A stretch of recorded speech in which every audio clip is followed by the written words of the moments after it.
153-ban elfoglalja Konstantinápolyt, pont a ostrom sikerét elég nagy részben az ostromágyuknak köszönhette, amiket egyébként egy erdélyi ágyúöntő mester készített számára, Urbán mester, vagy Orbán mester, aki olyan hatalmas ostromágyukat tudott építeni, vagy önteni, ami képesek voltak Bizánc falait is megrepeszteni, csak a végén egy olyan hatalmas ágyút készített, ami aztán fölrobbant, és őt is megölte.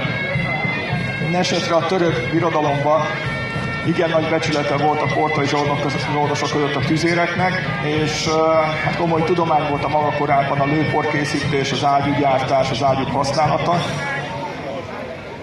Mi sem mutatja ezt jobban, hogy akik jártak Isztambulba, vagy mint eljutnak Isztambulba, azok biztos hallottak a Topkapiról. Ugye a Topkapi Szerály a szultán palotája, és maga a top, az ugye az a tüzérséget jelenti, tehát a Topkapi, az a tüzérség szertárnak a kapuja volt. Ott lehetett bejutni arra a területre, ahol az ágyukat öntötték, tehát láthatjuk azt, hogy a szultán palotájának a szomszédságában székelt a tüzérség. Tehát nagyon fontos szerepe volt, nagy becsülete volt a török oldalon a tüzéreknek.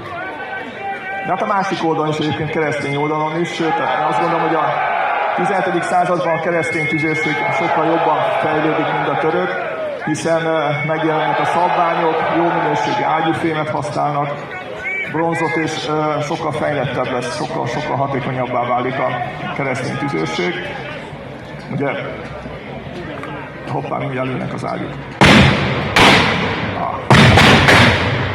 Igen, hát ilyen a hangja.